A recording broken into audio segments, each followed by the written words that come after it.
Welcome to GeekVerse Sidequest. This is our weekly video game show. I am your host, Dylan Muss, and I am joined by Kirkland Patzer. How's it going, my friend? Very good. I decided not to do a nickname. I don't know. It's just didn't Yeah, feel right. We're going clean today. Last couple days of the year, I don't know. I like it. Yeah, I'm very excited. This is just going to be a fun, chill, classic episode. We're going to be talking mostly about just the games we've been playing. And yeah, me and Kirkland haven't caught up in a long time in that way. You know, we had our winter ranking episode. We had our Game of the Year episodes released over the last few weeks. But yeah, it's been a while since me and you have just sat down to talk about some of those games we've been playing. So that'll be fun. Yeah, other than that, really not too many shoutouts here. Discord, join the Discord. It's a good time hanging out there. And Patreon. Did you know that you can get a trial on Patreon? So you can see what it's like. You don't have to buy in with all these dollars and cents. You can just try it out. Just see if you like the feel. And we're confident that when you do, you're gonna like it because you got tons of episodes up there early and ad free. You have exclusive episodes, and you get that ad free feed as well. So yeah, go check it out. Go check out our Patreon. You can do so for free, and then decide if you want to stick around. And that's pretty much it.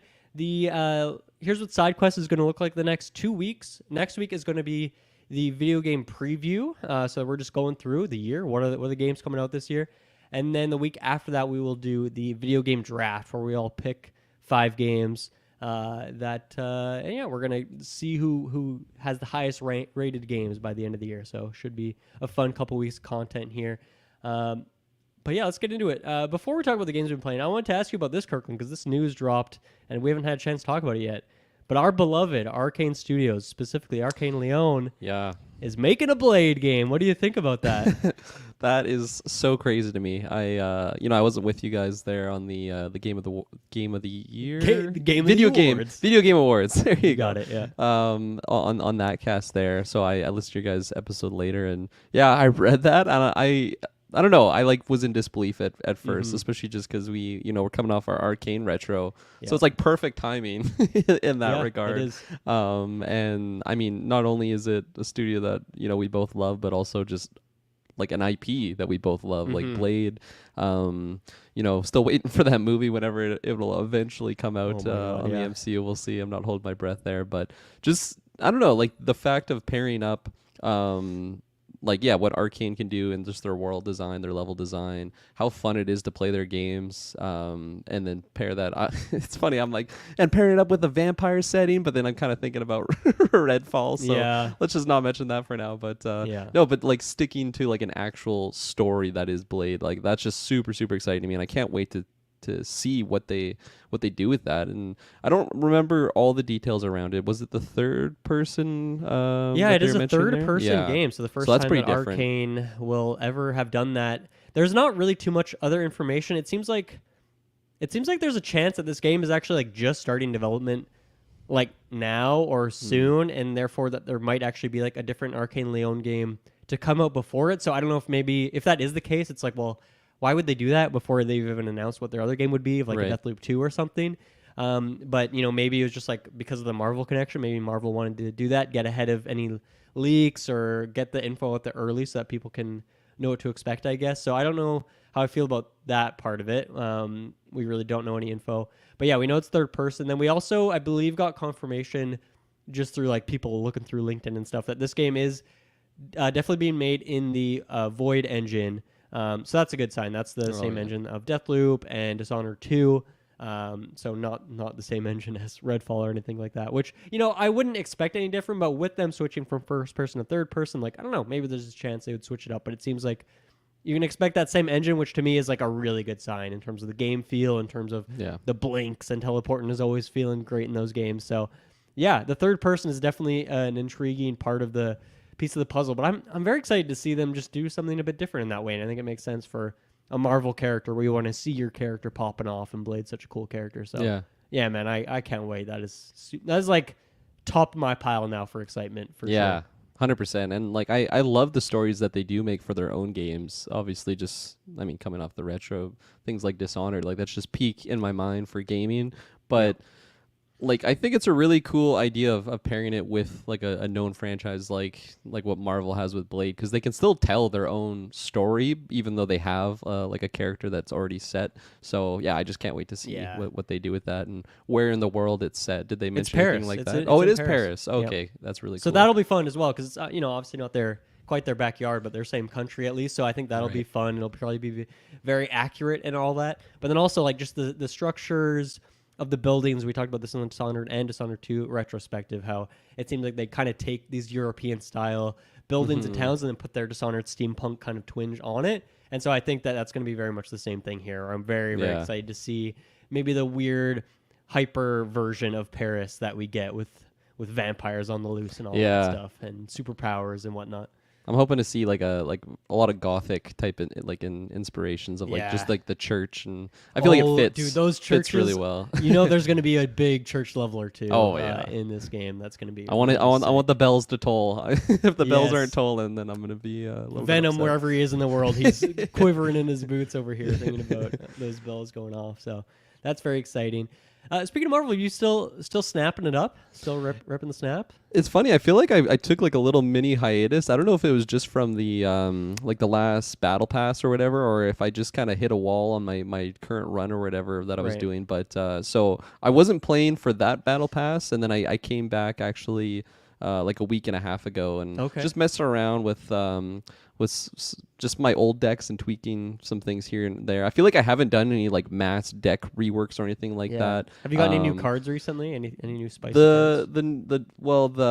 Like the previous battle pass season, I got the death card. That's the one. I think she's just called Death, where it's like just Death. Depending on how many people have been discarded, like her power has been boosted in that sense. So I had fun adding her to just like that chaotic discard destroyer type deck that I was already running. And it's funny, as you're talking, I was just checking I still haven't chose my Series 3 for this battle pass yet. I feel like I'm being like quick, man, because it's gonna roll over on Tuesday, I guess. I know I'm pretty hesitant right now. It's Juggernaut, and I don't know. I feel like exciting. Not the most exciting. New card in 2 hours, so I'll check again there. But definitely have to cash it in before then. But I mean, nothing like crazy has been going on. I feel like I've never really messed around with the what is it called, like the Conquest, where it's like a versus thing there. So I was thinking about jumping in there. That's fun. Here pretty soon, because do you get like a lot of different rewards in there or anything? if you open it up, you can click on like the shop tab and there's a bunch of things, and they kind of open up week to week, because Conquest like you can do the silver and maybe gold tier. I think just silver in like the first week or two, and then like the gold tier unlocks later on in the season, and then like in the last week or two the infinity tier opens up, which is like you have to get a whole bunch more wins before you can move on to the next tier. So they kind of layer it that way, but you can like still like pile up a bunch of tickets to get ready for those weeks and whatnot. But then like also the rewards will unlock week to week, more of them. I usually just at least play enough to get, because you can get like a variant, just like a random variant as one of the rewards. I think there was 2 variant rewards this season, so I made sure to play enough just to like get my 2 variants. But then also, like essentially you can get like 9. If you cash in 9 rewards just over the course of the season, you get just like a variant of a card. So this one's like a Thor. Or do you have Thor right now as a card? I don't have Thor, no. So actually, it probably you might be too late now, but this would have been a good season for you to actually play a bunch of that, because you could have just got a new card of Thor. For me, I would have been getting a variant, but I didn't really care much for the variant, so I didn't end up doing much of it this month. But last season, I really loved the Psylocke variant they had in there. Nice. So I played a bunch of Conquest. So it kind of just depends on the rewards for me. I'll play a little bit of it, or right now if I'm up there like 80 something on the ladder, and I don't think I'm gonna get to infinite this season, but I want to get to 90 so I can get the reward for hitting that. Every 10 you get a reward. But the decks that I'm kind of being forced to use for challenges and whatnot aren't really that good, so I'm like, well, I'm just gonna go in Conquest, because I don't want to dip my ranking playing this bad deck. So it's a good way to just differentiate your ranking too. So I recommend it. It's fun. It's not something I'm playing every day just because of the more time commitment potentially of it. Sometimes it can take like 15 minutes against one person, battling them back and forth, which can be good, but I don't know. It kind of varies. I don't play it super often.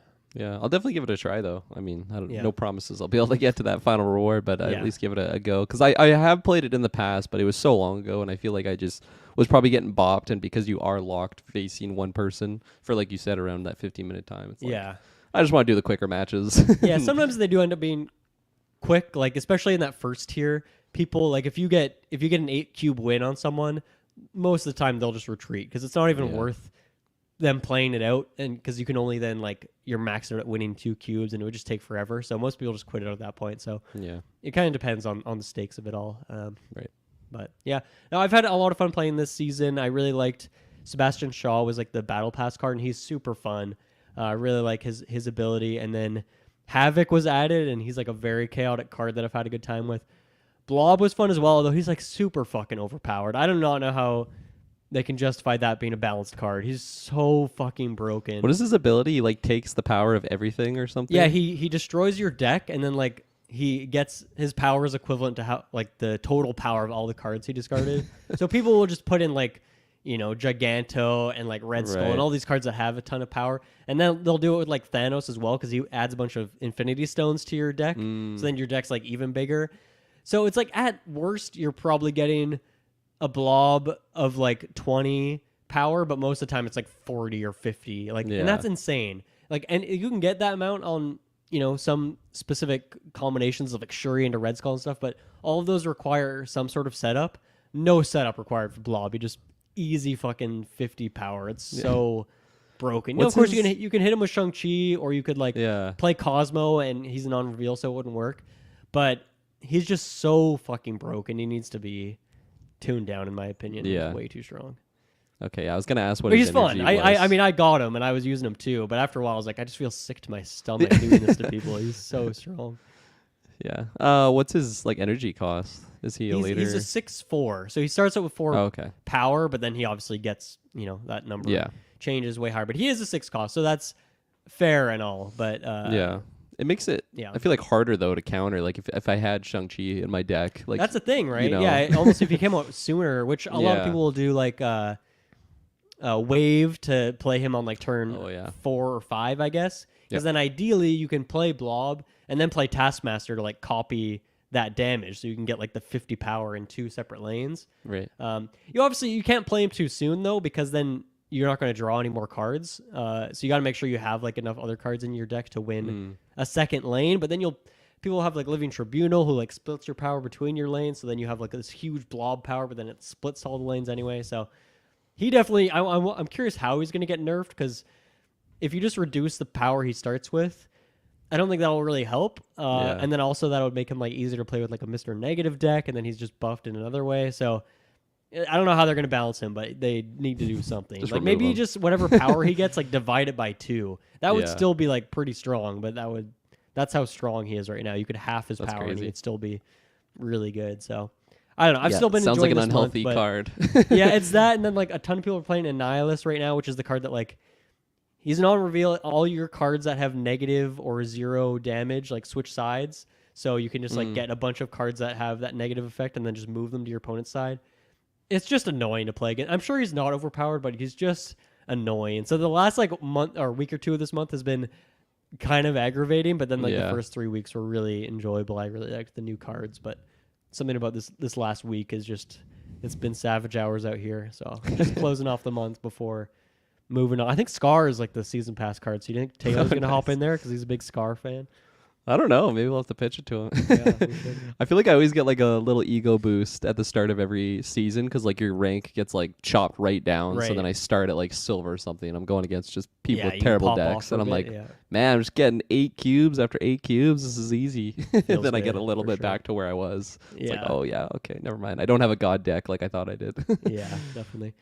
What have you been playing then for the last few weeks? Or what are the highlights, I guess? I feel like I haven't been, like, I've mostly just been watching movies this break. I haven't been gaming as much as I would have wanted to. There was a little period there when I was really, like, debating of getting Baldur's Gate because Shay and I had, like, some time off. But, like, we've just been so busy with, like, family and stuff. And then I also have, like, some schoolwork to do over the break. I'm like, okay, maybe I should, like, you know, school's over in February. Maybe I'll do that and then and then get a game like Baldur's Gate where I can just sink hours into it. But no, a new game that's been on my list for a while now. that I finally plugged in and played was Nier Replicant.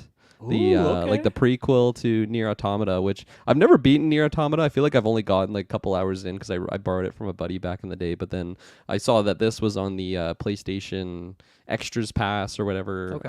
like the bundle thing, basically the Game Pass but PlayStation version, and finally got in there. And man, yeah, I've had like some mixed feelings with it because I feel like there is a lot of things in this game that it reminds me of like an older era of like an action adventure RPG type game where there's a lot of running and they don't really like have like a simplified like, you know, I really don't like fast travel in games. Like if I can avoid it, I can, Yeah. just to get immersed. But there's so much running and a lot of like little mini quests that you have in the beginning is like, go talk to this person. You go talk to this person. They're like, hey, no, go back to the person that you're at. And then I'm Right. like running back, and your character can run fast, but still it's Man, kind I of found annoying. that in Automata too, and it's like not the hugest open world, but there's nothing in the open world. Like Yeah, it's very that's empty. the thing. So yeah, like running those long distances, it's not like you're bumping into super engaging moments, like maybe a Yeah. small battle or two.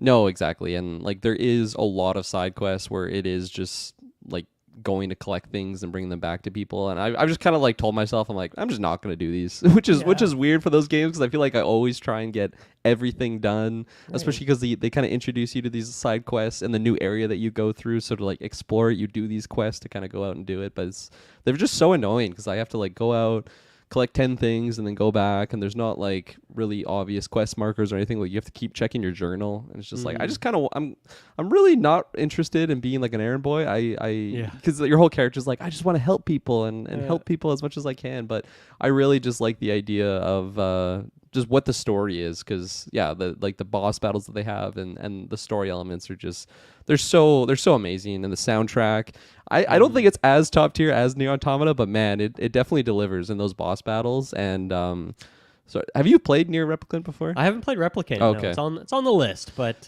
someday I'll play it. Yeah. A lot of similar type of mechanics that the other games have. It's an older game, so obviously it's not as like just extreme with like the amount of things you can balance among like your weapons and your like you still have like range attacks and stuff. You know how you have like your little robot in Right. Nier Automata? Now it's like a magical book. Its name that's fun. Air Strauss or something like that. I forget the name of the book, but it's a really epic name. And the voice actor for it, which is like my favorite part about it, is the chap from I forget his name. I don't want to butcher it too. I want to say like Liam O'Brien, but I'm not 100% sure if that if it is what it is. It's he's a very famous voice actor. He's done so many different video games. He's like the voice of Illidan in World of Warcraft, as well as the voice of Hit up the Yasuo. Replicant IMDb, see what I can find. Yeah, champion that I've played a lot in Lord of the Ring, League of Legends. He does voice actor there, and he's also in Vox Machina, that just stellar show that I absolutely love from Critical Role, the chaps over there. So he's like a part of that crew, and his voice is just so epic. And him just like following my character around, this just floating book that just comments on things that I do is just, I don't know, it's a perfect little travel companion. So I've had lots of fun, like frustrating moments in the game of just like the collectathon aspect to it. And there's been a lot of times when I'm like in a city and I have to go somewhere and I have no idea where I have to go to get this, because there's not like an obvious quest marker. So I've had to like Google a couple things on where it is. But you know, when I hear like the little books commentary on what's going on, Liam or O'Brien. That's Liam the right- O'Brien. Okay, yeah. it is his name. So he's one of my favorite voice actors. He's just so great, and he's voiced some of my favorite characters in video games. So that was a big surprise, actually, just hearing his voice in the game. And yeah, the world is very dark but beautiful. I curious like how it relates to Nier Automata. Right. Because I don't know if there's like a very clear like jump into the next game, or if it's just the world that's set up that's the same. But whatever it is, I am really interested in what's going on there. So yeah, I don't know how many hours in, maybe around that 10-hour mark. And yeah, I'm having lots of fun with it. And really, it is like the boss battles and the gameplay, I think, that is the peak, and then followed by like the storyline and the characters that are introduced. And yeah, I'm just really, really digging it, because I do want to jump back into Nier Automata, but I'm glad I finally got my hands on this one, so I Yeah. can kind of work my way there. Yeah, I don't know, because with Automata, it's the weird thing where everyone always talks about like all the different endings and stuff, but it's like really the game doesn't actually end until like the third ending. Like they're really just kind of not even fake outs. It's like the story is just not finished until you've done these like certain moments, and then there's all those like goofy different like mini endings and whatnot. Right. And I don't really know how that plays in Replicant. I'm sure there is some goofiness with the endings too, but like how much do you think you're like, is this for sure you're going to see it to the credits, like finish this game kind of thing, or Oh, you think yeah. the gameplay? Okay, you're going to at least get to that point. There was a moment when I thought maybe I was gonna have to bow out, but then I just got past that like collectathon aspect. I'm like, I'm just gonna go for the main quest here, and I'm really digging the characters that I've been introduced in, and just the whole lore with the book that you deal with. So all of that stuff I think definitely has me geared in for the long haul. But I know it does have multiple endings. I don't think it's as much as Nier Automata, because I think there's like an ending for every letter of the alphabet or something crazy like that. Yeah. One of them is like you just like walk off this ledge at the beginning of the game though, and then just like that's you die, and that's like an ending. It's like, okay, well, it's not really an ending. I don't know. Yeah, exactly. Not all of them are amazing. You know, maybe there's 10 really good ones or something, but quantity over quality. Cool. Any other games you wanted to shout out, or is it really? You said you're not playing a whole lot, so that's fair. If it's not a whole lot.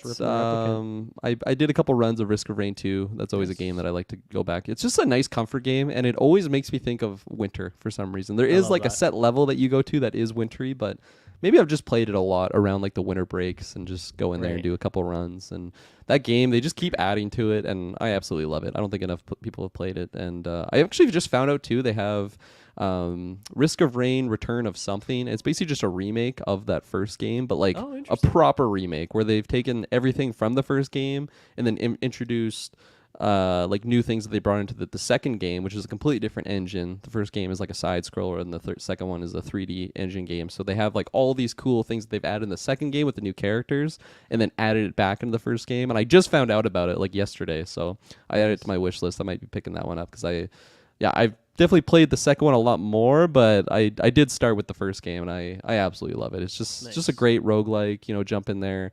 Very easy to pick up and go. Just try and survive as much as you can. But other than that, I was playing a little bit more Warhammer yesterday for the first time of the break. I promised myself I was going to be playing a lot more throughout the break, but life happens. Yeah. So, but I was having lots of fun with that, and then I actually was playing a bit of Warcraft 3 after our winter cast there, thinking about the Frozen Throne level, and man, I absolutely love that game so much. It is so nostalgic for me. I feel like some of the systems in it are not like the best for an RTS, but just the nostalgia factor just lifts it so much higher in my mind. And yeah, the music too of it, it's just everything about it is so nostalgic. I wasn't doing the campaign or anything. I was just doing some custom games, and yeah, I truly love that game so much. I was playing as the undead, and yeah, just really getting into that Frozen Throne mindset after our cast. Yeah. So yeah, having lots of fun with that. But other than that, like those have just kind of been the main games. I haven't dove into anything too crazy. Shay and I played a little bit of It Takes Two, and I don't know if we're gonna keep going on that one. Shay doesn't love it as much as much. I thought she was gonna be digging a lot more, but I kind of forgot that it has like a very specific art style, and Shay can be pretty picky when it comes to art. She doesn't like the art of it. No, it's the characters look kind of funky, and the humor wasn't striking as well as I thought it was going to hit for her. The humor, I think, definitely more of a hit and miss thing. I think it looks beautiful, though. I love it. So I tried it. I'm glad she gave it a go, but I think we're going to be benching that one for a little while, which is fine. There's plenty of two-player co-ops. We'll continue our playthrough that we did where we made to the third level and then never played it again. That'd be awesome, because I do have a lot of fun memories playing through that one with you. Just such a crazy game that has so many different... So inventive and creative and... endlessly doing new things. It's very, very fun. Exactly. But yeah. Nice. Yeah, I have a few things here. One, a quick hit, kind of like how Nier Replicant popped up on that PlayStation thing. Another thing that just popped up on Game Pass was Far Cry 6, like the most recent Far Cry game. Oh, yeah. At some point, like last year, I think they put Far Cry 5 on there. And I love to have just like an ongoing mindless open world game where if it's like, 11 p.m., I'm not quite ready for bed. I just want to like put a podcast on and just play a game mindlessly. Mm-hmm. Like I need one of those. Like Hogwarts Legacy was that for me.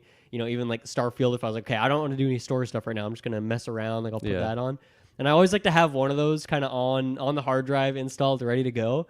And so that was kind of been the one for me over the holiday break here. Has just been ripping some Far Cry. And, weirdly a series that like I've played more of than I think I have because like Far Cry 2 back in the day, I played a lot of Far Cry 3. Oh yeah. That was a big one, of course. And then yeah, like Far Cry 5 last year, I played for a few hours, and Far Cry 6 I've put a few hours into now. So it's definitely not my top series by any means, but I just love how there's so many systems in these games. There's so much to do. I love driving the vehicles. There's so much like weapon variety, and there's just like stupid shit happens all the time in this game where I was just like walking down this trail and there's like, some civilian who's like fighting against some soldier.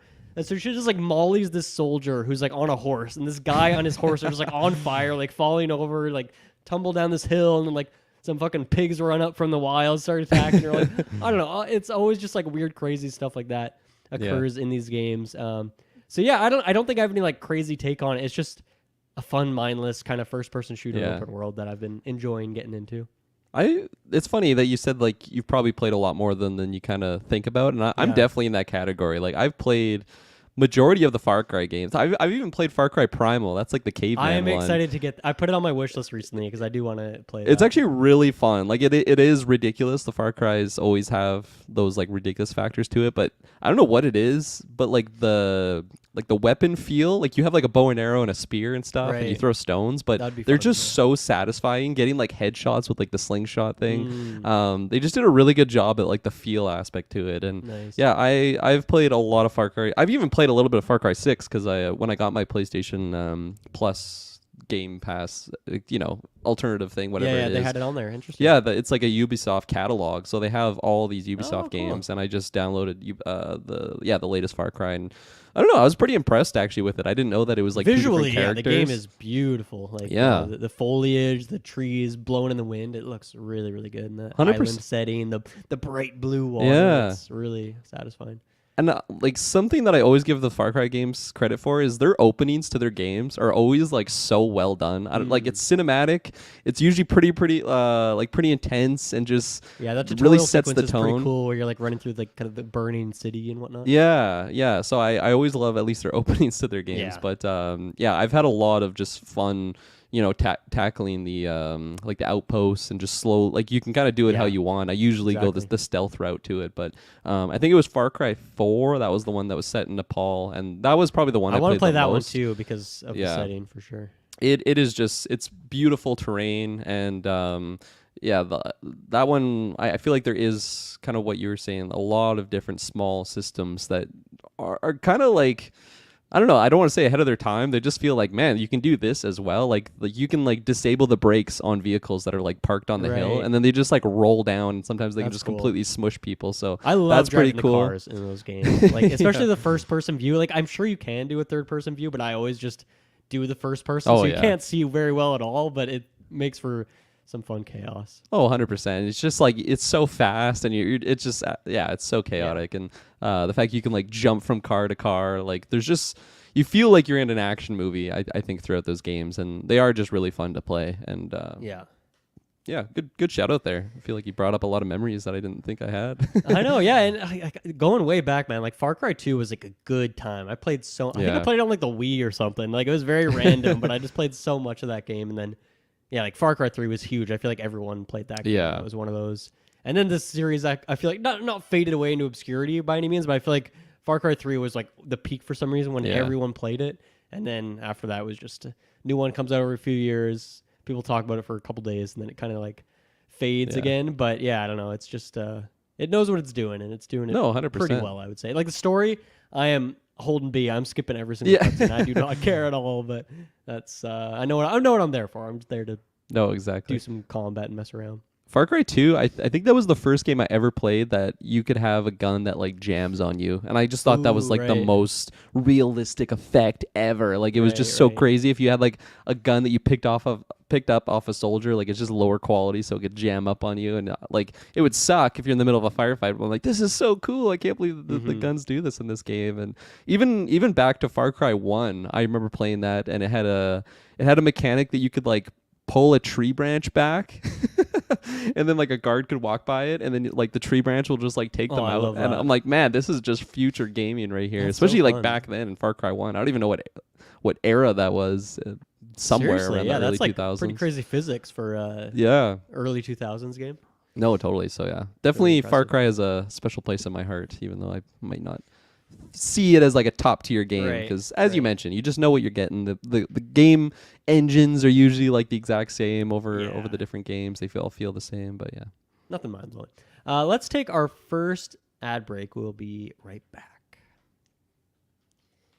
Okay, we are back. So, me, you, and Taylor did an episode about a month and a half ago where we talked about our video game backlogs. And in that episode, I mentioned that in this winter and this December, I was finally going to play two things that have been on my backlog forever: Earthbound and Metal Gear. Ooh, nice. So let's start with Earthbound here. So Earthbound was, a Super Nintendo game that came out in the 90s. Always one I've wanted to play because I love Smash Bros. And Ness is in there, and I've always wanted to see, like, what is his game, because he's such an obscure character from the series that only has, like, 3 games, really. And I don't want to be too negative on it, but I really bounced off this one pretty quick, wow. and it was pretty heartbreaking, I'm going to be honest, because it's always built up in my head, and from talking to friends and other people, it always just sounded like it's just a weird series, and I like weird. I like all the weird enemy names and freaks you get in these. I like the setting of it, where it's like a JRPG, but it's just set in like a suburban town. Like, that's really cool, right? Most of the time, it's like some big fantasy thing or some far future, and so I kind of like the setting, and I like all that stuff. I like the vibe. I like the tone. I like the setting, but it's just, for me, this game is really tedious to play. The combat, it sucks. And I don't want to be, that's the thing. I don't want to be too negative because I played like maybe 3 hours of this and I'm putting it down, and I don't think I'm going to continue with it. So like, I haven't seen the whole thing, of course, but I think it's just not for me. And I can say that, like, it's not just the datedness of it, because like I've talked about many times, in 2020 I went back and played Chrono Trigger for the first time. Same era, same generation of game. And that's like one of my favorites of all time. Earlier this year, played the remake of Super Mario RPG. Now, it's a remake of it, so it's a modernized version, but still, that game holds up. It's super cool, super weird, super interesting. But this one just isn't doing it for me. And it seems like, from a lot of research I've done, it seems like it was, I guess people back in the day really enjoyed it because of its like counter-cultural part of it. It was kind of like a parody on JRPGs and made fun of some of the tropes. And I feel like maybe I'm just not ingrained enough in that culture, and I didn't play those JRPGs, and I'm not super nostalgic for them. So this coming in there as like a pivot doesn't really feel that meaningful. But yeah, it's just like, it's kind of slow to move around. It's pretty clunky. The combat is like really simplistic and not that interesting. And I was kind of feeling this way, and so I went and did a bunch of research, and I just looked up, like, there's so many threads from over the years of people asking the same question of, is Earthbound still fun to go back to? Or like, if I'm not enjoying it in the first few hours, am I going to enjoy the rest of it? And I found like a thread from like 2005. There was some other thread from like 2015. There was some one from like 2021, like a recent one. And all these people asking, like, I feel like they're in the exact same shoes as me. Just like, if I'm not liking this game this much in, like, am I going to enjoy the rest of it? And almost everyone was like, no, probably not. This game's probably not for you. If you can't get over like the sluggishness of it and like the lack of deep mechanics, you're probably not going to enjoy it. And so I think, honestly, maybe the best way to play this would be like through an emulator where you can like play it on like 2 times speed and like skip through some of that slower stuff, or just grind some combat and be stronger or something. But yeah, unfortunately, I bounced off of it fairly quickly, and it's one I might revisit at some point. Maybe I'll look up some tips or get some tips from people. If anyone listening out there is a big fan of this game and you want to tell me ways that I could enjoy it, please let me know. But unfortunately, it just didn't work for me in the modern era, which is, it's too bad. I'm slightly heartbroken. It's like when I went back to Shadow of the Colossus, this like all-time great game, and didn't really like it that much. It's kind of like the same thing here, but they're not all going to be for me, and I have to accept that.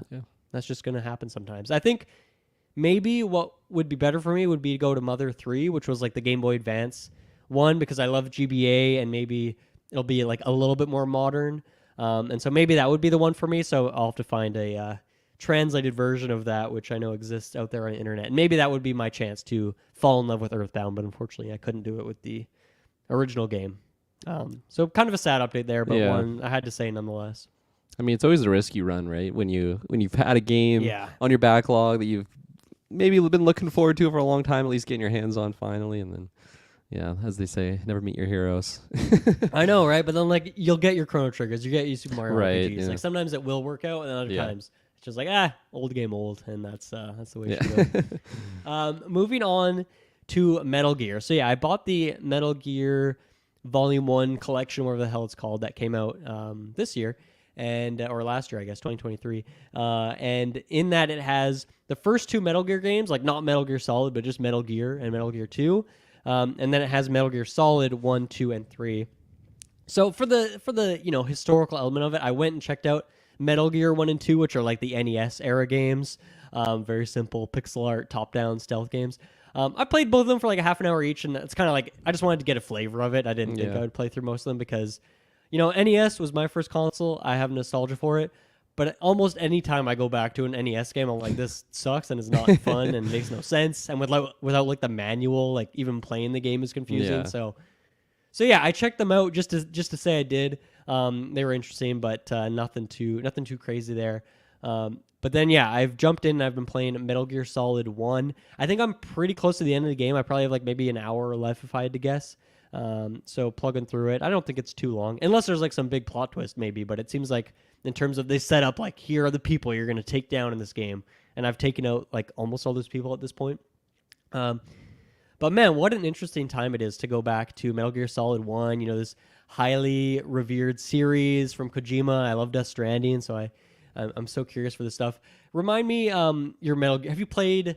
Which of the games have you played? Because I know you talked about 3 in the winter ranking, but so have you played like 1, 2, and 3, or have you dabbled in them at least?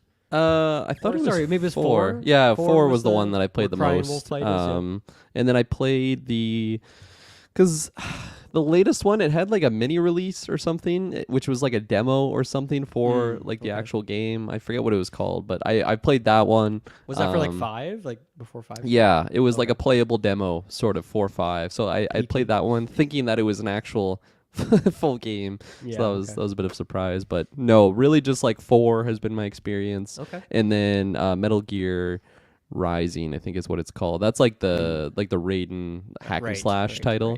Right. And then just by like curiosity, I've like jumped on YouTube and like followed some of the story aspects. So I have like a somewhat decent idea of at least like the general story on how it goes. But no, I haven't played any of those old titles. I don't know. It's been like a curious thought of like I wonder how they play, but I've also seen like the top down kind of what you're mentioning with like the like Metal Gear and just the NES style. It's just like I don't know if that would be as fun as maybe my mind is building up to be. Yeah, I mean, I think in terms of the gameplay of this, it's very. There's a lot of parts of this game that are very dated, and it's funny when you boot up the game. It's like many elements of this game are dated, but we wanted to preserve the original vision because it's like a collection, of these games. And so it has that disclaimer on there, which I don't know if it's just for gameplay. I think it's also having that disclaimer out there for like story stuff because, I mean, like the portrayal of women in this game is like, it's just the cringiest shit ever, where it's like so hypersexualized, and they're just like weird ass looking polygons too. So it's like they'll have like this slow-mo shot of this girl like running and her ass is like swaying back and forth. And it's like, this is so dumb, but this is the kind of stuff I expected from this game too. Just hearing people talk about over the years and knowing Kojima, who's like kind of a weirdo at times. So I mean, that stuff, it doesn't bother me too much. It's just funny to go back to it and see some of that. But in terms of the gameplay, like I don't think this game has aged too poorly. The controls are really clunky. That's like the biggest thing. But in terms of what you're doing, I think it actually makes sense for the most part. I don't really get stuck too often. And I think a big reason for that is because you have the codec, right? Which you're calling people, which I think is a fun system. You kind of have like this, radio in your head essentially where you're contacting different people. And anytime I'm like, don't know what to do, I'll just call my handler dude. And he's like, oh yeah, you should go do this thing. So it's perfect. It like tells you, rather than having like a quest log, you just like call someone and get the context that way, which works. And then you also like call Mei Ling and she saves your game. Or you can call the weapon expert with whatever equipment you have equipped right now, and then she'll tell you like how it works and stuff. So there's some good things in there that help make the game make more sense. But yeah, it is like for the most part kind of a top-down sort of game, stealth game. You're running around. But then you can also like go first person and you can look around in first person, or like certain guns will be like in first person. So I don't know how much I need to really explain this game for people, because I know this is like one of those like greatest games of all time or greatest series. So I'm sure a lot of people know about these games, but it's interesting for me. I'm sure there's a lot of people in my shoes who have never never played these games before, so it's kind of fun to go back to them. But yeah, I think that the stealth of it is like pretty simple, but it works good enough. I think the main thing is like the combat really sucks in this game. It's just really dated. The controls make it really clunky. You can't really see or aim very well. You can't like see very far, so it's like if you be getting shot from like off screen, and it's like very confusing. But I think that's like to an extent, it's like kind of intentional, right? Because the idea is that you're never really getting caught, and you're never really doing combat. Like, there's a couple sequences where it's like forced on you, but for the most part, you're supposed to like be stealthy and avoid combat. So I think it works. But then also you're given like 10 different guns in the game. So obviously, if you want to do combat, you have a lot of opportunities to do that. But yeah, I think the thing that has maybe stood out the most to me is that like the story and how cinematic this game is, especially going back, and it's like a PS1 era, PS2. I don't even know what era this game came out in, but like, man, just the camera angles are really interesting. Like the pan and like the zoom and all, like the cinematography part of it is like really, really engaging and really well done. And you'll have just a sequence where it's just like a 30-minute conversation between these characters. So it's cool to go back to a game like this from this era to have like that much of a focus on story. And like anytime you're introduced to a character, like their name will pop up on screen, and then also like the voice actor's name like under it. Even like into the very end of the game, you'll still get the voice actor's name. And I think that's so cool because there's such a focus. And like the whole start of this game has like so many opening credits in a way that makes it feel like more like a movie, an action movie, than it does a video game. So that part of it is really cool. And there's sequences where there's like live action footage and whatnot too, but it's like super grainy because it's an old ass game. So I don't know, that part of it is really, really engaging. So yeah, I think you should go back and check this out too, because I think this game holds up for the most part and is still playable and still fun and interesting all these years later. And even though it's clunky and whatnot, it's still, you can still get through it like fairly painlessly, I would say. So yeah, it's been a really fun time going back to it. That's awesome. I like to hear that like the cinematic style that Kojima has in his games, like it's been there since the get-go. Yeah. Because he still has that in something like Death Stranding, Definitely. right? When it's introduced a character. Obviously, technology is a lot more advanced than what it was back in the day, but just that creative style, it never really like it's evolved and obviously gotten better, but like he still had that style that differentiates it from just an arcade video game versus like a cinematic experience. Because I feel like like some of the best games I've ever played, they are that experience that you're immersed in. So that's cool to hear that they had that in the OGs. There's a couple things that are, now we might be talking spoilers here, but like fuck, this game came out 100 years ago, so I'm gonna spoil. There's a couple things that I found very funny because of how like meta this game is at times. Like there's a moment where you have to contact someone on your codec, but you don't know what their number is. And like the solution for that back in the day was to look at the back of the box that the game came in, and it has the number on there. And like I got the physical version of this, so it's on there, but I'm pretty sure they just like give you the number because like you could have just bought this digitally and you don't have a case. So it's like, okay, they kind of have to cheese that with this re-release of it. And then another thing too, I remember hearing about this. So, and I didn't realize it was in this game. I thought it was maybe in Metal Gear 2 or 3. So it was funny is that for one of the fights, you're fighting Psycho Mantis, who's like this telekinetic guy, and he can get in your head. And like the solution to fight him, because like he can like read your mind no matter what you do. He'll just like dodge your attacks. So like the solution for the game originally was that you should move your controller to like port 2. And then you just control the game from port 2, and that way he can't read your mind because you are in this other thing. Like, that's so fun and creative, and I love the fourth wall part of it. But to do on the Switch is kind of fun, where you, like, go onto the home page, you, like, go recalibrate your controller, you, like, have to plug in your Joy-Con in that annoying way, and then, like, click your controller in port 2. And, like, they kind of give you the solution at some point, which I think might be done anyway, because, like, I don't know how you'd ever figure that out back in the day. That is such a weird solution to that. And of course, it's a bit janky on the Switch version, but it's still like, that is so fucking cool. I love that. I love that meta element of it. I love when like a game like Inscription, like there's at some point one of the puzzles is revealed by like going into the options menu, and like I don't know, I just like things when we can get like break past the confines of how these games are normally done. So that fight was really cool. And yeah, man, like every boss fight in this game is so freaking hard, and it's taken me multiple attempts, but every time I like learn some new element of it, and then when I finally overcome it, it even might take 6 or 7 tries. It feels so good when I finally figure it out, even if I've been like slightly frustrated at times. So those, even though like it's not even just because the combat is janky either. It's just because like I don't know the solution. Like they all feel very much like puzzles. So that's been fun to go back to as well. I'm trying to think what else. I don't know. It's just such an interesting game. It's really fun. It feels very much like a kind of Resident Evil-y. So I don't know what came first, like this game or Resident Evil, but it seems like there's a lot of inspiration between the two of them for each other. But yeah, what were you going to say there?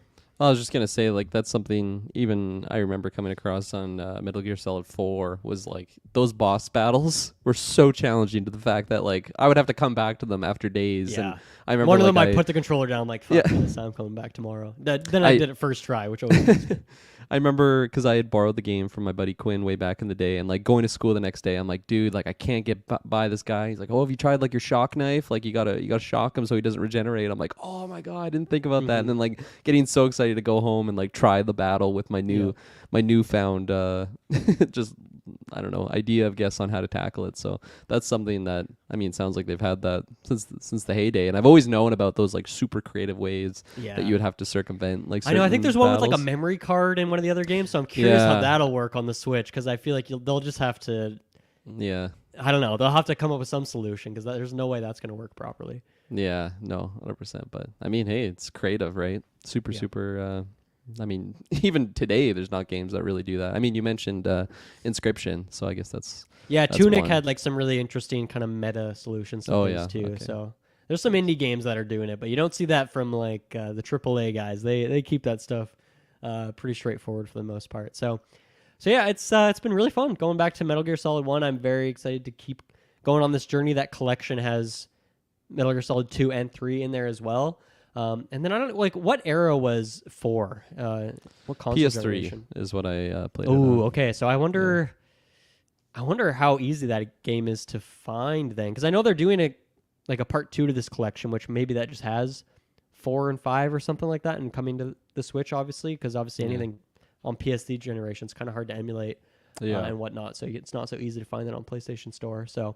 But that's kind of far away from now. I still have to go finish this game, play through 2, play through 3. So, yeah, very fun to go back to, though. I'm glad I'm finally knocking these games off the backlog. Yeah. It's been sitting up there, getting dusty, and, like, needed to play, especially after, like I said, loving Death Stranding. I was like, man, I need to see more of this Kojima stuff. So, it's been a good time. I'm excited to hear your updates on your journey throughout the series. Yeah. Okay, and then...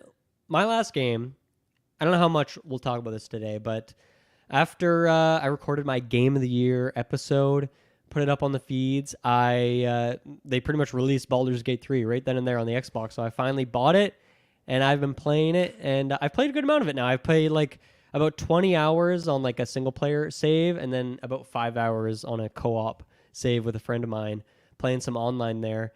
And yeah, this game is fantastic. It's I don't know if I can be on that tier with everyone else yet, just because like I've only played 20 hours, which feels like nothing for how long this game is. Where I'm hearing people are still in Act 2 at like hour 100. Like I'm sure it's going to take a long time. And I knew I wanted to take my time with this one as well, so I'm not in a hurry to get through it either. I'm already months late to the party on people praising this game. But yeah, I've been really enjoying it. I've played a little bit of D&D in my time, played a few campaigns. So I think that helps a lot in terms of understanding the mechanics here, because there is just so much freedom in anything you do in this game. Like any point in combat, you just open up all your weapon wheels and whatnot, and there's just like pages. Like you have maybe sometimes like 20, 30, 40 options of things you could do, of like different attacks, all your different spells. Throw anything in your pocket at anyone at any given time.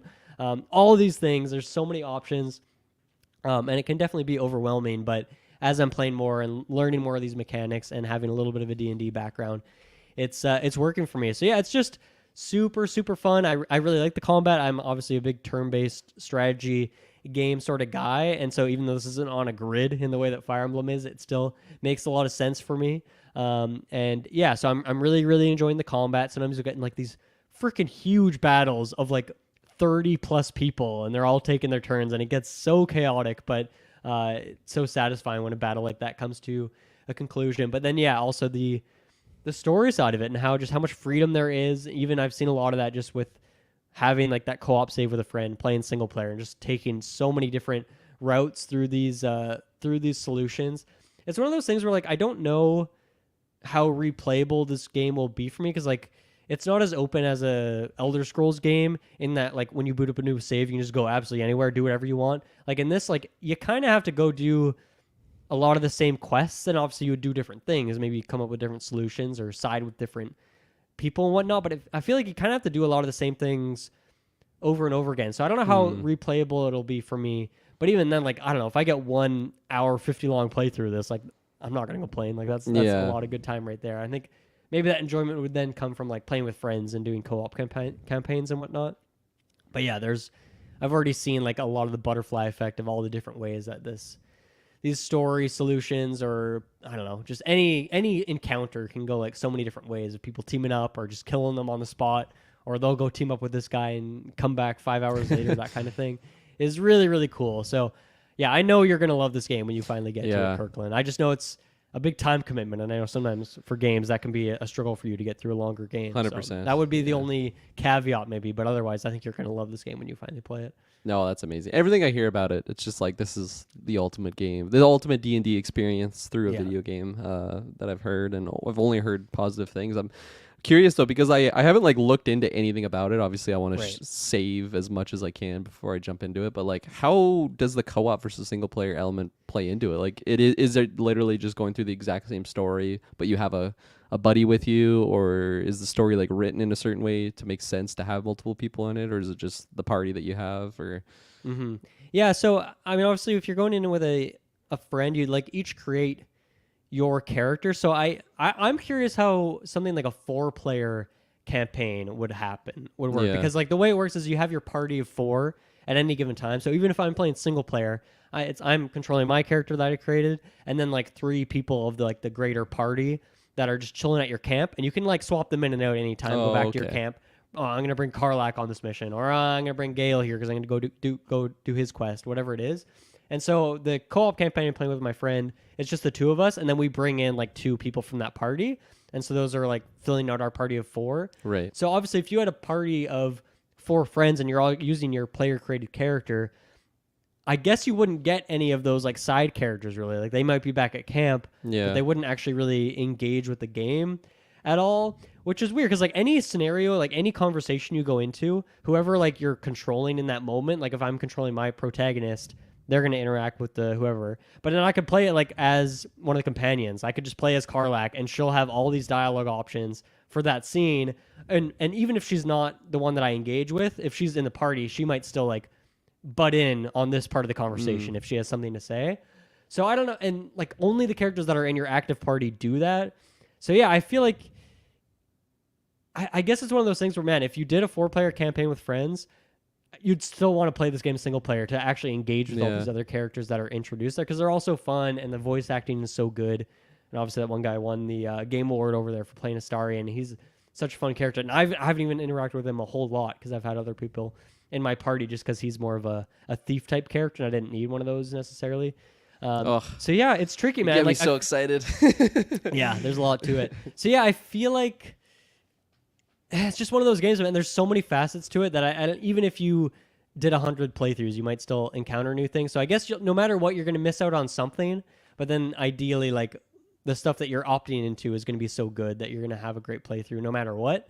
But yeah, it feels like it's going to be very different because obviously me and my co-op friend, like we each brought in our own characters, so we're only engaging with 2 people of the party. Whereas I'm playing single player, I can engage with a whole bunch more. So yeah, I don't know. I guess it really depends on what you do. But I think either way, it seems like the story will work out no matter what you do. Right. And like I said, there's already so many people that I've just absolutely massacred in my playthrough. And so they're not part of the story anymore, but the story still goes on, the greater story. Yeah. Because they already set it up like the kind of, I guess, main hook of the story. There's like 3 or 4 different people you can go to like push that story along. So it feels like that's going to be the case for anything, that no matter who's around or who isn't, the main narrative is still going to progress forward and whatnot. So man, that's so exciting. I find it hard to hold off not jumping in this. Is Yeah. Like, how does the game even play? Because I literally have not seen anything like it. Is it like an open world, like a third person that you move your character around? Because I feel like everything I've seen about this has been as if it's like a cutscene where you have a character go up. I see the dice like pop up and then The someone dice roll. mechanic, the dice like animation is so satisfying. It's really good. Yeah, it's a third person action adventure game, but I'd say it's more of like a CRPG. Well, it is a CRPG in terms of the movement of it. So I What guess does that mean? CRPG. a CRPG is like the original Fallout games or like Wasteland, Oh, okay. like those kind of games where the camera isn't like a behind the shoulder perspective third person. It's more of like a top down, and you're kind of like walking through the world sort of thing. I guess like a picture like a Diablo camera as well. So you can zoom it in more, but you can also zoom out pretty far. And yeah, it's definitely more of like it definitely feels like lower on the action side of things and more on like the simulated aspect of it, Right. of like all the interactions and like insight checks are happening when you go into a new area, right? And it's like, oh, maybe you spotted this trap or maybe you didn't, and you just walk right into it sort of thing. And then, but even within that, like you can split your party of 4 up. You can like group them all together, obviously, and they'll just like follow the leader. Or you can split them up into 4 different ones, and you could just send this guy all the way across the map into some different loading zone. And so you can just like be all over the place too if you want with it. So obviously, if you're playing with your friends, that's great because you can go do whatever you want. I can go have some conversation, and my friend can be off in the middle of a battle, turn-based battle, which is crazy that stuff can kind of happen simultaneously. Yeah. But then also, as like from the single-player perspective, you could play the game that way too, where you can just send your characters off into whatever random direction and do that. So yeah, I would say it controls in a bit more of like what feels like a PC sort of game sort of way, even if I'm playing it on console. But then yeah, when you get into a combat encounter, it goes into that turn-based and whatnot. So yeah, it's definitely like a third-person game, but not in the way that like a Horizon or a Death Stranding is a third-person game. Yeah. No, that's awesome. One other thing too that I mean, it's one of like the best parts about D&D is the whole role play aspect. And have you found that you've really like made a character that fits true to your normal play style in that type of setting, like an RPG setting? Or has there been instances where you're like, oh, I wish I could do this, but I didn't spec my character in that sort of aspect? And maybe you try it anyways. And I mean, that's the beauty of D&D. If you get a good dice roll, it doesn't really matter what your multipliers are. True. No, I'm very impressed with it so far. It feels in the way that like Elder Scrolls or Fallout or something, like if you have a certain skill or a certain background, like you'll get dialogue options and it will show them in brackets, so you know that you only have that dialogue option if you're an engineer or something. Right. So in this game, like in my main character, my single player one, I'm playing a Drow Ranger type character, and that's been very fun. And man, there are so many dialogue options that are like Drow specific ones. So Drow's like dark elf, so like based on your race. Yeah. Because there's like, there was this big massacre that a bunch of dark elves came through and destroyed this town. And there's like a ton of dialogue options there that are like, either me being like, I'm not one of them, that kind of thing. Or I could like lean into it if I want in an evil way. And then, your class, there's a ton of things that pop up of like, this is a ranger specific option. Or I can pick a persuasion stat. And like, even if my persuasion's low, I can still pick that. And then my roll will just be worse on how well I accomplish that. It'll go into a dice roll situation. So in terms of that stuff, I'd say the RPG element of it is like super duper good, super satisfying. And then in terms of just how you engage with each encounter, I'm sure there's a ton of ways you can talk your way out of certain battles, or you could just do it as a big battle if you want, as a sneak attack or otherwise. And that stuff's really satisfying too.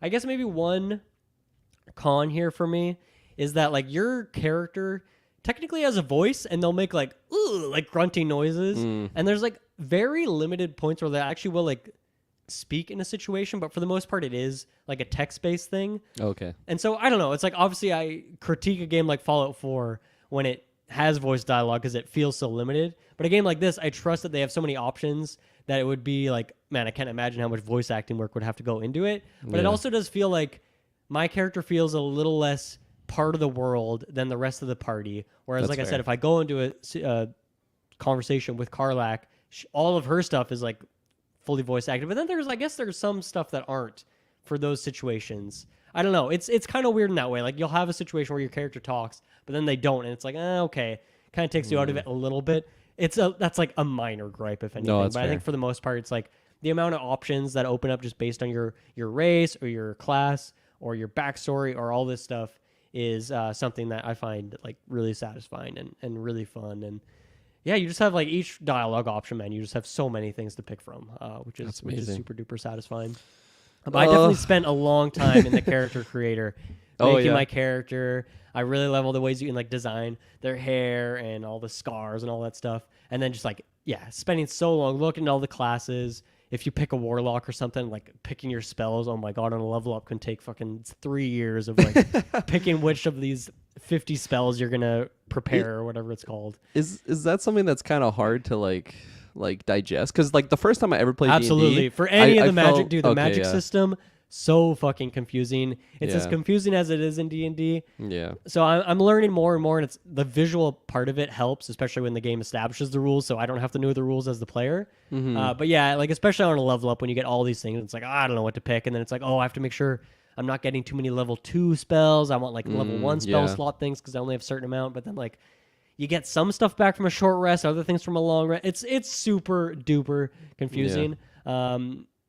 But you know what? If you don't want to engage with that, just like don't pick a warlock, I guess. So yeah, I don't know, pros and cons of it. The old barbarian on your first run. I think this game, like, I'm very curious if Travis picked this up because I'm curious how confused he'll be with a system like this, because I have like some background in D&D, not a ton, but enough to understand spell slots and whatnot to a certain extent. But even then, like, all the rules of it are, it's very confusing. Let's just call it what it is. And that's like the best part about D&D is it's all catered to what your DM wants to do, right? Like every time I've played, I haven't used like encumbrance. You know, like I'm not carrying too many items or anything like that. Like that's never been an aspect to my campaigns, but that's also like a base rule across D&D, so I would imagine it would be in there. And like for the fact that the spells can be really overwhelming just to level up, is there like an autofill thing where you can just hit it and it'll just do like a min-max option? Is that I'm not sure. I'm not sure if I've seen that. I'm always like, okay, I'm gonna spend the 15 minutes here to like read through the spells, which is what I would do. And pick them.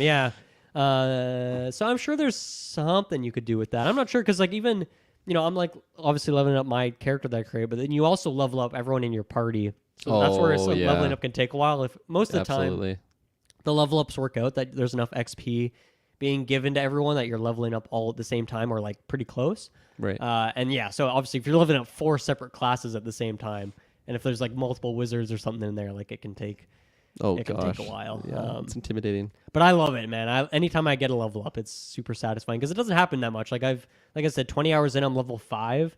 For like most games, you'd be like way higher level at that point. Yeah. But you obviously have way less options at each level. The odd time you do get a level up where you're just given like, you just have more HP and whatever. You know, like that happens sometimes in D&D where a level up, you don't unlock a bunch of stuff. You just get like some more stats. And so you'll have that too, where sometimes the level up will be pretty low stakes because you're just getting a couple bonus stats, or maybe, you know, you can do a bonus attack or something like that. Right. And then the other thing I was going to ask is how much of...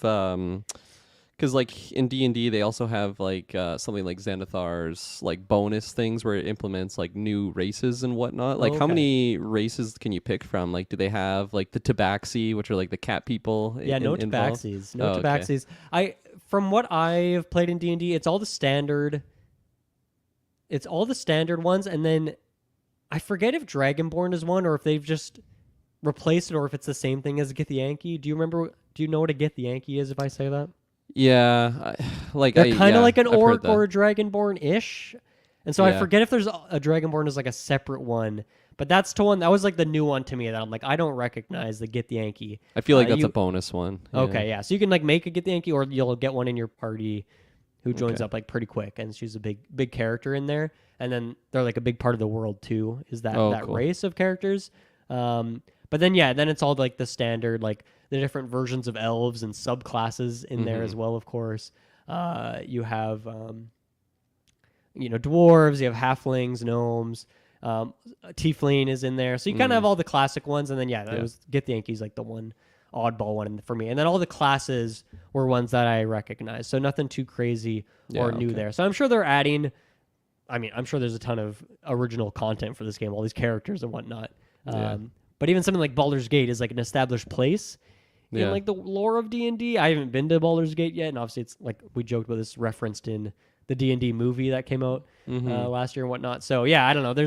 I'm sure there's a ton of established lore that they're going with, but then also a bunch of new things as well. But even like looking through the spell lists, I'm like, I recognize a lot of these from my D&D days. So I don't know if they've added new ones on top of that, but yeah, there's definitely a lot of familiarity there for the D&D Cool. players of the world. No, that's awesome. Yeah, my Yeah. my favorite character I've ever had was the Tabaxi monk that I had, Nice. which is a cat-like character, which That's hype. was almost god tier with the amount of movement that you could have on him. But Yeah.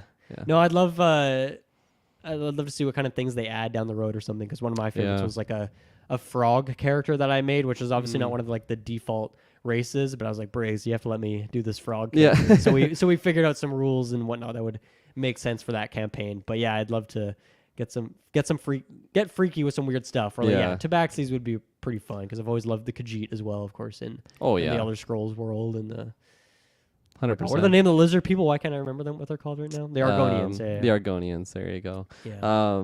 Yeah. No, my buddy Denzel, he was our DM, and I was talking with Nice. him on our campaign that we did. I was thinking about doing a Skaven character, which is like the rat-like people from Right, the Warhammer yeah. universe. Cool. And we had a lot of fun kind of speculating with what I was gonna do there. So again, that's just like the freedom that you can do in D&D is just it's unbeatable. That's my favorite Yeah. thing about it. It's as much as your imagination wants to go with. Man, the customization's insane. Like I said, I love the visual part of it. But Kirkland, you have like 4 penises you can pick from in this game too. Like you straight up. I there's love like, my penis sliders. There's like 3 vaginas you could pick. Like you can go pretty hard with the customization of hilarious. it too. So you can do some fun. Sold stuff me. there. I'm really fighting off the urge to purchase it as soon as I finish off this cast. If you do it, man, I'd love to do a co-op run with you. That'd be so fun, especially if we could get like Travis and Taylor do like a full That would be sick, adventure. man. Just I stream would it. love That that. could be hilarious. The I would decisions that we love could that. do. I'm So- sure that would be very easy for us to schedule with those 2 fathers over there. to Yeah, get a it's not like they're long busy or D&D anything. campaign going. Yeah, I think I might keep it there for today. I think this is one of those games that I'm going to just be talking about on Sidequest for like months. Nice. Because like I said, I'm only 20 hours in, which is like a drop in the hat. So obviously I'm going to be Yeah. playing this a bunch more, but I don't want to rush through it. I really want to take my time with it and savor it for months and months and months. So yeah, I'll keep reporting back when I have a cool story to share or something. I think, so when I did my ranking of the year of 2023, of course I hadn't played this game yet. I think at the moment, with how much I've played and how much I've enjoyed it, I would currently put it at my number 7 spot. So it would I'm not going to spoil what my list was, so you can go back and listen to that. But then also, wherever my list was, this will jump into number 7 and kick everything down 1 space. And I'm confident that will climb a bit more. One thing I have to say, though, I'm playing this on Xbox, of course, and I understand that this just came to this new platform. This game has crashed probably close to 30 times. Oh, wow. The load times are horrendous. Anytime you like quick resume or like boot up the game again, it almost always crashes. I have to like load from scratch. That takes a long time. I've had a little bit of issues with the co-op as well with my friend. We just it was glitched out for a bit there. So yeah, it's really, it's honestly, I don't know why they released it yet. It's clearly not ready. Like it's crashing so fucking often. And so obviously I'm saving like all the time now because I'm concerned. But yeah, I can't remember the last time I've had a game crash as much as this one. Wow. So that's too bad. So hopefully that gets better. And then the load times, like it's, I'm so spoiled now in this new era of Xbox Yeah. Series X and the PS5 stuff. Like I'm not used to load times anymore. If they are, they're like 10 seconds max. In this game, they can be multiple minutes long. So it's kind of Wow. brutal to go back to a game that's not performing very well. So obviously it's a new platform and whatnot. But yeah, I'm actually kind of surprised they released it in the state that it's in. But yeah, I'm sure that stuff will get better. It's, it sucks, but it's not, I'm not quitting the game because of it. So It's crazy that you have it so highly on your list though, like including those options. I feel like if I have a game that's crashed that many times, I would just like put it down, but Yeah. obviously it's good enough that you want to keep going. it is, yeah. And like, I don't know, the game runs really well otherwise, like Yeah. solid 60 frames. It looks beautiful and whatnot. So like all that other stuff is doing solid. It's just the crashes are absolutely brutal. So yeah, there you go. There's Baldur's Gate 3 for the day. This is a fun time catching up, Kirkland. Like I said, the next couple weeks we're going to be doing a bunch of drafts. We're going to do a preview and then the draft of the year. So very much looking forward to all that stuff. Thank you, everyone, for listening, and we will talk to you next time. Bye-bye. Bye.